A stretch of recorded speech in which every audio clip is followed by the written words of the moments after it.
I'm Matt. I'm Kerry. We are the Stagmer brothers of Baltimore Knife and Sword. We're going to be building some of your favorite weapons, and some weapons that you've never seen before. This is Man-at-Arms, Reforged. To make Saber's Excalibur from Fate Stay Night, as well as the rest of the Fate series, I chose to make my own steel. Aroshigani is produced by taking low carbon steel or iron, melting it, letting the molten metal pass down the charcoal, picking up carbon and lending as a high carbon bloom at the bottom. I chose to use old material, medieval and pre-medieval, as well as some of my own stuff. I also broke down the material by the classes that represent the rest of the 6 noble spirits. Here, I have medieval arrowheads. Arrowheads were used by archers in warfare. I have a Viking-style axe. This represents Berserker.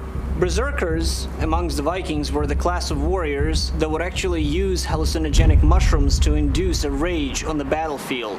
To represent Caster, I have Scythian bronze arrowheads that look very much like dragon's teeth. In Fate Stay Night, Caster is Medea. If someone remembers the story of Jason and the Argonauts, Medea is the witch daughter of a king who gives Jason a task he has to perform, plant dragon's teeth in the field from which warriors will grow. I have these carpentry and farrier's nails from medieval Germany. Here, I have a bit of a horseshoe. These are going to represent the rider's chariot.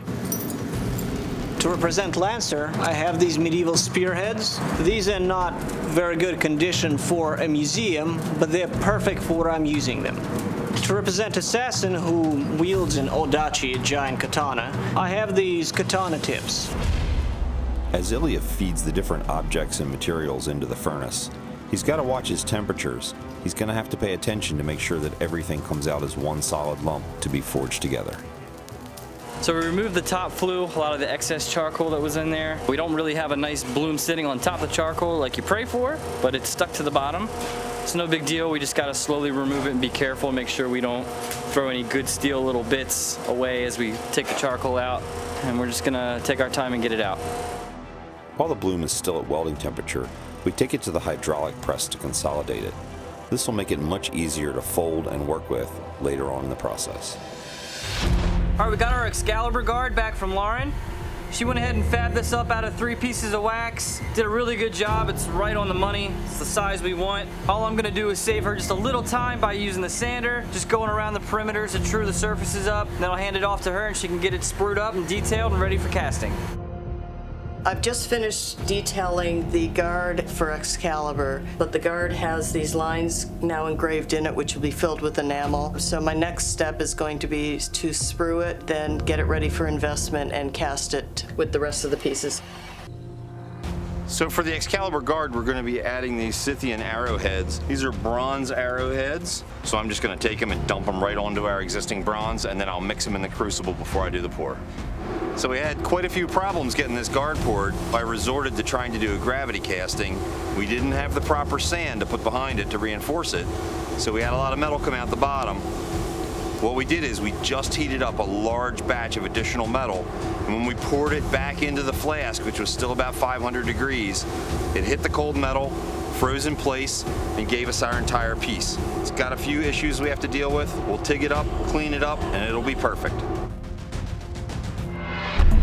Now that the bloom has cooled off, it's time to spark test it. The spark allows me to see approximately how much carbon is in each piece, and I can average it out in my head and approximate where in the sword this piece will go. Let's spark test. High carbon, low carbon. I will have a pretty good sized chunk of this to make some part of Excalibur sword, probably the edge. I've got the forge running again, so I'm going to try to execute this in the Western tradition. For that to happen, I need to place the bloom back into the forge at a slightly lower temperature, but very close to melting again. And after that, we're going to start consolidating it by hand as needed. Before he goes back into the heat, he's going to add some flux as we go. Flux is an oxygen barrier, allows a better weld for all those little pockets and divots and stuff that are inside that bloom. The pommel, I need to hollow out the bottom so that the wood handle of the sword can go into it. And now all we have to do is cast it and then wait for the blade to be finished. With the flask at 1,000 degrees, Lauren pulls the flask, sets it in the casting machine. I bring in the molten bronze and pour it. Once it cools down to about 900, we'll take it into the water and reveal the pieces. After stacking his different pieces of bloom, Ilya is now ready to draw it out into a bar, hot cut it, fold it, and continue that process.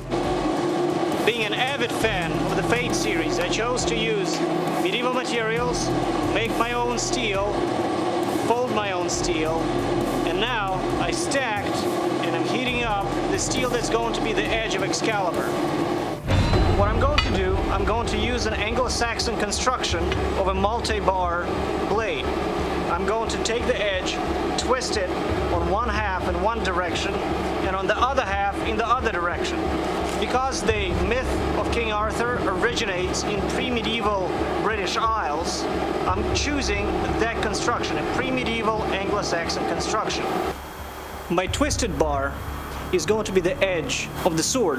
What I have to do is bend this bar right over, wire wrap the pieces, and start forging them together.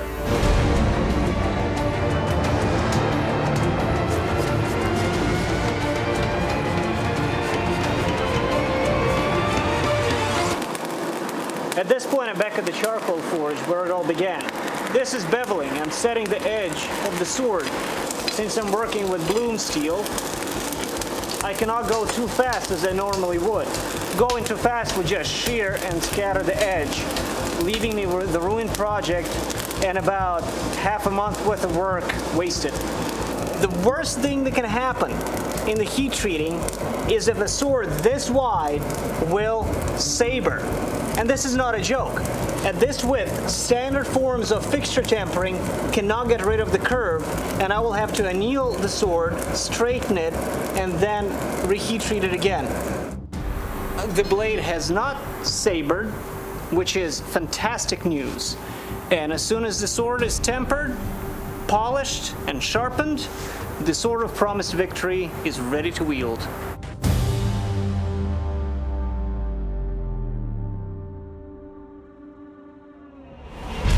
I finished saw piercing our church windows, and we're going to now solder them to a sheet of copper and form them and put them together to make a sleeve where the knife blade will go in between, and then we're going to enamel in the open spaces.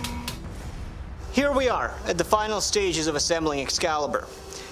I have the pommel, the guard, the blade ornament, which will work like a habaki, and of course the blade. All I have to do is fine-tune the pieces, make the leather-wrapped handle, apply the blue highlights, and we're ready to cut. This is Ilya's real passion build this season.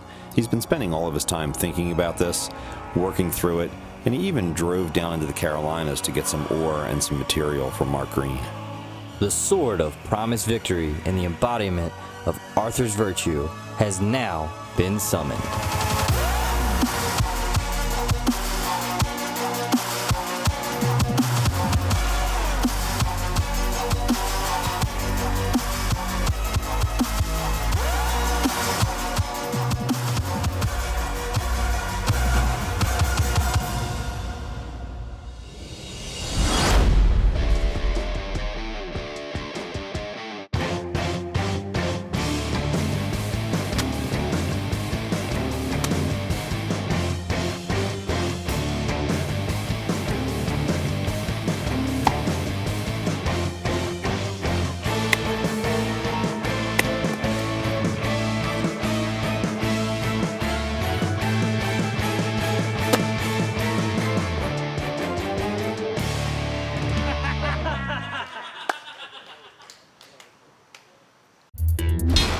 Click here to subscribe, or click here to watch more episodes.